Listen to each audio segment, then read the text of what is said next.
Okay, and welcome back. Talking with David Livingstone. His new book is a monumental achievement. It's a walk through 3,000 years of history, a walk which will enable you to focus and understand history as it probably really occurred as best as we can. And again, what David says is history is rewritten often through the tool of omission. It's very clever how it can be done, and it, Lord knows it's been done so many times now. I wonder how much of it we really have, but that's another story. Click on David Livingstone's name. You go to his website as well, and we're looking at his book. You can click on book and look at the table of contents tonight, and we have 2 segments left. So I want to get to the last chapter at some point, not in detail, but just in general, as we have so much going on. In fact, do you recall a couple of months ago when Michael Chertoff, the Homeland Security chief, said he had a, quote, gut feeling that America was going to be hit by another terror attack? Right. You know, that was such a bizarre thing for a highly placed government official to say. I still kind of chuckle at it. And now we have another one that just came out today, which is kind of out of the same basket, if you think about it. The American CIA director is now warning of a possible nuclear attack on America. Yeah. Let me just read this real quick. This story just been around for a while, but we just got hold of it. In a rare public address, CIA Director General Michael Hayden warned of new attacks by Al-Qaeda. Our analysis assess with high confidence that Al-Qaeda's central leadership is planning a high-impact plot, in fact, plural, plots, against the U.S. homeland. Yeah. Hayden's unusual public address was made at his request. At his request, where? At the Council on Foreign Relations. So anyway, weird things are happening, and who knows? Is this just another effort to keep the level of paranoia and anguish and stress at all-time highs amongst the American populace?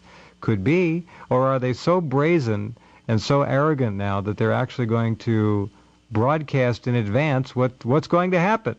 I mean, and we know now that their dirty hands are in all kinds of things. So anyway. All right, so what do you want to touch on next, David?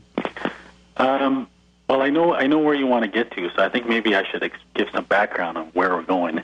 That's fine. And like I said, it really starts to coalesce around the Crusades.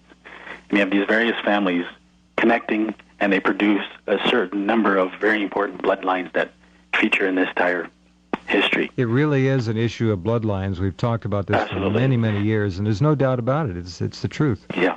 So really, you know, the true proponents are it would be the aristocratic families of Europe, and what happens is that they're located or focused in Scotland, and this is where we get, of course, the origin of Scottish Rite Freemasonry.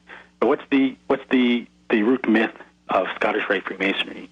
It's that during the Crusades, the Templars reconnected with a certain number of Eastern mystics, Eastern mystics, and brought a number of them back to Scotland, and this is how we get the origin of Scottish Rite Freemasonry. Mm-hmm. So who were these mystics? Who did they get in touch with? So generally the idea is that they got in touch with the Assassins. The Assassins were a radical sect of Islam who basically who brainwashed a faction of mind-controlled assassins through the use of hashish. And so these were the people, this was the group that they supposedly got their secret doctrines from. Where were they located? They were primarily the assassins, or the cult that they came from, the Ismailis, were headquartered in Egypt. So this is the key. And this is what it all comes down to. So what happens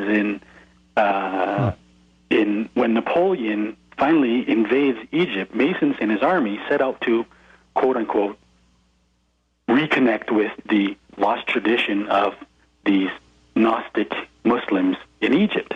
Mm-hmm. And they established what's called Egyptian Freemasonry.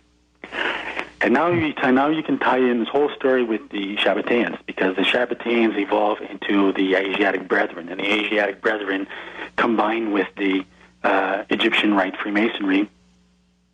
And then now you can take it to the end of the 19th century, and the leading mystics of what's called the occult revival, all of them, starting with Elena Blavatsky. Do you know about her? I presume I don't know. Madame Blavatsky? Madame Blavatsky. Oh, of course. That's right. The Queen Mother of Theosophy. Queen Mother of the Occult. Her books, according to them, are considered the Bible of Freemasonry. She had the most amazing blue eyes, if I remember correctly. Right. So now she goes and travels to Egypt, and who does she connect with? She connects with an imposter named Jamaluddin al-Afghani. This is a guy who claims to be from Afghanistan, but he's really from Iran. He's actually a Shia, posing as a Sunni. And he's also an Ismaili. He's also preaching for the Baha'i faith on the side. Wow. But what he does is that he founds the most important modern-day deviation or reform, so-called reform movement of Islam. It's called the Salafi movement. Spell it. Salafi. There's different ways to spell it, but you can usually use S-A-L-A-F-I. Salafi or Salafi. Salafi, exactly. So this guy is the Grand Master of the Freemasons. Various mystics from Europe are flocking to Egypt to go absorb his teachings. But he conned Madame Blavatsky? I don't know if he conned her. Apparently he was the author of her most important doctrines, which were basically Ismaili in origin.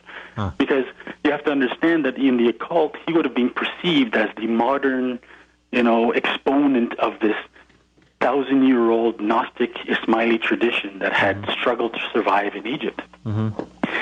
And so out of his students, people like Karl Kellner and Theodore Royce, they go back to Europe and they create the Golden Dawn, out of which comes the, am I getting this right, the OTO, with Aleister Crowley, out of which comes the Nazis.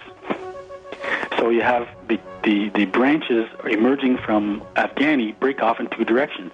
One is into the secret European tradition leading to the Nazis, and the other one is this radical Islamic, pseudo-Islamic faction known as the Salafi. Amazing how these things fragment or are broken off or are appropriated by various people and turned into big control mechanisms. Right. It's remarkable.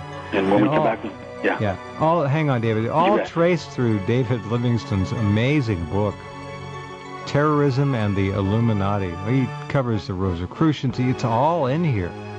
So you can walk through this, 4 or 5 years of work, and really get a handle on the whole thing. Oil, World War I, the Federal Reserve, the League of Nations, fall of the Ottoman Empire, Saudi Arabia, you name it. It's here. Be right back.